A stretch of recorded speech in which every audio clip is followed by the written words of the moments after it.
یہ وہ اپنے غم اور غصے کو بھول نہیں پا رہی ہے۔ ایک تو اسے پتہ ہی اب چلا ہے کہ اس کی ماں رابعہ نہیں بلکہ مہر النساء ہے، اور جب اسے یہ پتہ چلا ہے اور ساتھ میں یہ بھی کہ ان کی موت کس طریقے سے ہوئی ہے، تو ڈائری پڑھ کر تو مہر النساء کے بارے میں جان کر میں بہت ہی زیادہ غصے میں ہو رہی ہے سجل، کیونکہ اسے اندازہ ہی نہیں تھا کہ جو اس کی ماں پہ بیتی وہ سب کچھ کرنے والا کوئی اور نہیں بلکہ اسی کا باپ پاشا تھا۔ اسی لیے وہ اپنے سارے غصے کو لے کر پاشا صاحب پر نکال رہی ہے اور سجل کو کافی زیادہ سالار سمجھا رہا ہے، لیکن پھر بھی سجل کچھ بھی سمجھنے کے لیے تیار نہیں ہے۔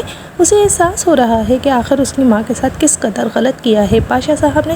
اب پاشا صاحب کتنا بھی پچھتاوا کرے لیکن اس کی ماں تو واپس نہیں آ سکتی۔ سجل نے ساری زندگی بنا باپ کے گزاری ہے اور اب اسے یہی بات رہ کر کافی زیادہ تکلیف پہنچا رہی ہے۔ اسی لیے وہ رمشا کے پاس بھی پہنچ جاتی ہے اور اس کو یہی کہتی ہے کہ وہ اس کا باپ ہے اور وہ اس کے باپ سے دور رہے۔ رمشا جو کہ اب بھی اپنی چال بازیوں سے باز نہیں آ رہی، پاشا صاحب اور سجل کو کنونس کرنے کی کوشش کر رہی ہے کہ وہ تو بس باپ کی محبت میں پاشا صاحب کے پاس آئی تھی، جبکہ پاشا صاحب اب رمشا کی حقیقت کو جان چکے ہیں اور سالار بھی کافی زیادہ خوش ہے کہ بہرحال اب رمشا سے اس کی بھی جان چھوٹ جائے گی۔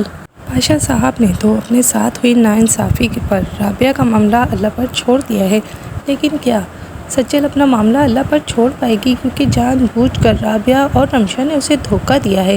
رابعہ نے ہمیشہ رمشا کی محبت میں اس کے ساتھ ناانصافی کی تھی، لیکن یہ تو اس کے وہم و گمان میں بھی نہیں تھا کہ رابعہ اس کی ماں ہی نہیں ہے۔ لیکن اب آہستہ آہستہ سجل کو احساس ہو رہا ہے کہ ساری زندگی وہ کس قدر ناانصافیاں کرتی آئی ہے رمشا کی وجہ سے سجل کے ساتھ۔